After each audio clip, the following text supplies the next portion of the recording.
మహతి టీవీలో మీ వ్యాపార ప్రకటనల కోసం కింది నెంబర్కి సంప్రదించండి.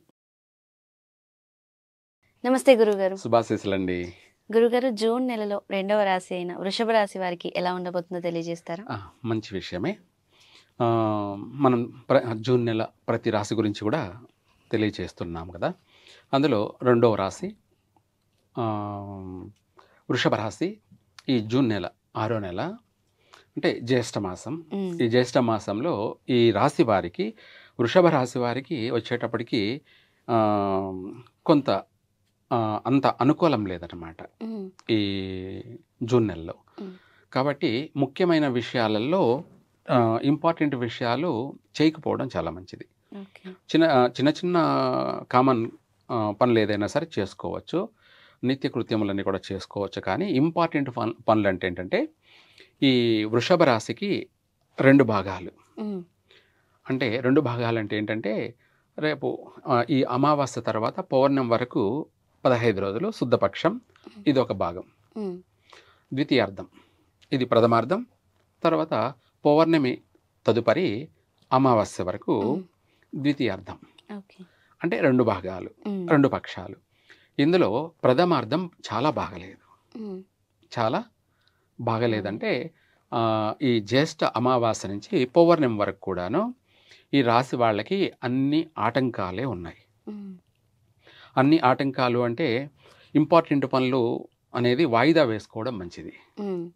పెళ్లి చూపులు చూడాలనుకున్నారు, ఈ పక్షంలో అమావాస్య తర్వాత పౌర్ణమి వరకు ఆ పక్షంలో చూడకపోవడం మంచిది. ఎందుకంటే చూస్తే ఏమవుతుంది అని అంటే ఆ భాగంలో ప్రథమార్థంలో మనకు చూడడం వల్ల వివాహ ప్రయత్నం చేస్తున్నారు కదా, అది అధిక ఆలస్యం జరిగిపోయే అవకాశం ఉంటుంది. అంటే దీర్ఘకాలికంగా కొనసాగుతూనే ఉంటుంది ఆలస్యం.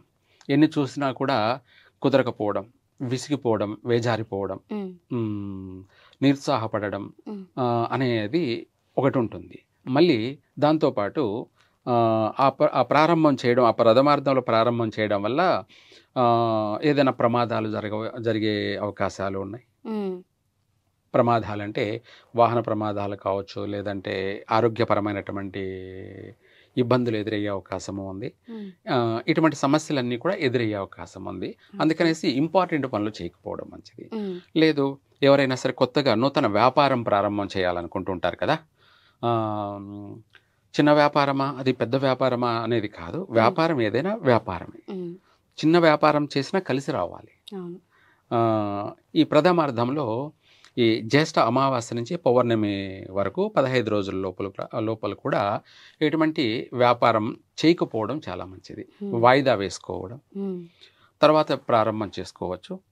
కానీ ఈ 15 రోజులు ప్రథమార్థంలో ప్రారంభం చేస్తే అది జీవితానికి సంబంధించి, అంటే మనము ఒక వ్యాపారం ప్రారంభం చేశామంటే దానివల్ల మన కుటుంబం అంతా కూడా బాగుపడాలి, అభివృద్ధి చెందాలి. ఆ వ్యాపారం మన కుటుంబాన్ని పోషిస్తుంది కాబట్టి, ఆర్థిక పరమైనటువంటి అంశం కాబట్టి, అందువల్ల అది చాలా ముఖ్యమైనటువంటి విషయం. ఎవరికైనా కూడా ఏ పని చేసినా కలిసి రావాలి. నష్టము కష్టము జరగకూడదు. ఒకవేళ కష్టము ఉన్నా పర్వాలేదు, కానీ నష్టం అనేది జరగకూడదు. మనకు నష్టం ఎప్పుడైతే జరగదో అప్పుడు ఎన్ని కష్టాలైనా సరే వాటిని మనము డీల్ చేయగలం. డి అన్నట్టుగా ప్రతిదాన్ని మనం ఎదుర్కోగలం, దాని నుంచి జయించగలం, బయటపడగలం. నష్టం జరిగితే కష్టము నష్టము 2 కోలుకోలేనటువంటి విషయాలు. ఇవేమిటంటే మనం చెప్పేదానికన్నా కూడా వాళ్ళ జీవితంలో అనుభవపూర్వకంగానే అర్థమవుతుంటుంది ఎవరికైనా. అంటే అర్థం తెలియని వాళ్ళు, అర్థం కాని వాళ్ళు ఏంటంటే ఇవన్నిటిని అవాయిడ్ చేస్తారు కొంతమంది. అందరూ కాదు, కొంతమంది. తెలిసిన వాళ్ళు, జ్ఞానులు ఏంటంటే నిజమే కదా, మనము మన భవిష్యత్తు, మన జీవితము, మన సంసారము, మన ఫ్యూచర్ ఏమిటి అనేది ఆలోచించేసి అడుగు వేస్తారు. తెలివైన వాళ్ళు అంటారు, వాళ్ళకి జ్ఞానులు అంటారు కూడాను. ఏది ఏమైనా వాళ్ళు వాళ్ళ కుటుంబం బాగుపడాలి, అభివృద్ధి చెందాలి అన్నదే మన యొక్క ఈ జీవిత సారాంశం. అలాగే మన రాశి యొక్క నిర్దేశం తెలియచేయడం. అయితే ఇందులో చిన్న చిన్న సమస్యలు అంటే పట్టించుకోవాల్సిన అవసరం లేదు. పెద్దగా భారీగా నష్టాలు జరగకూడదు.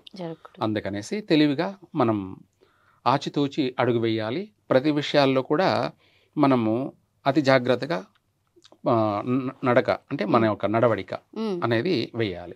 రెండోది వచ్చేసి భగవంతుణ్ణి ఎప్పుడైనా సరే కల్లోనైనా సరే భగవంతుణ్ణి మర్చిపోకూడదు. భగవంతుని నమ్ముకొని భగవంతుడిపైనే మనము ఆధారపడి ఏ పనైనా కూడా చేస్తే అది తప్పకుండా అభివృద్ధి చెందుతుంది. కష్టాల్లో కూడా సుఖం కలుగుతుంది.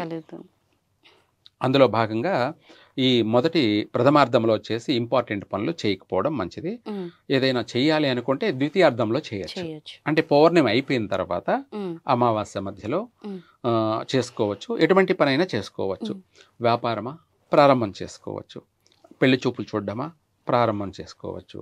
వీటితో పాటు ఇంకా కూడా ఎటువంటి అంటే విదేశాలకు వెళ్ళాలనుకున్నటువంటి ప్రయత్నం చేస్తుంటారు కదా, అటువంటి వాళ్ళు కూడా ప్రయత్నం చేసుకోవచ్చు.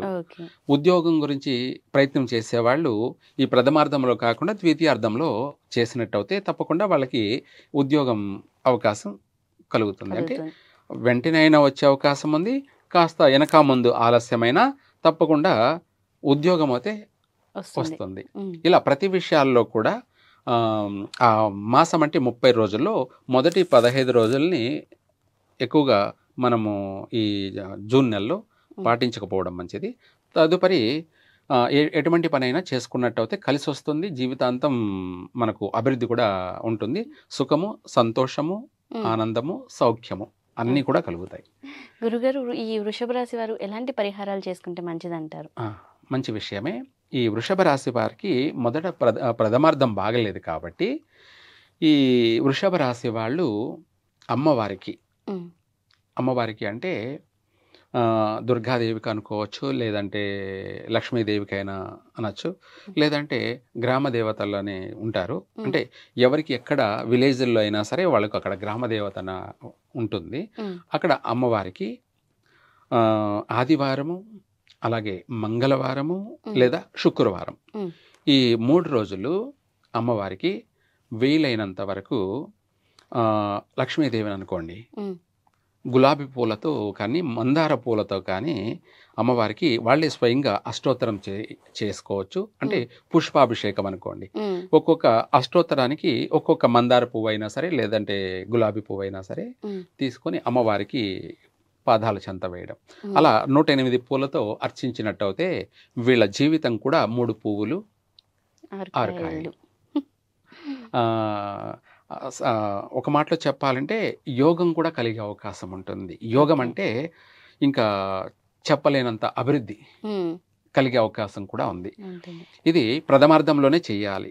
మన ఈ జూన్ నెలలోనే ప్రథమార్థంలోనే చేసినట్టయితే చక్కగా ద్వితీయార్థంలో విశేషంగా కలిసి వస్తుంది కూడా.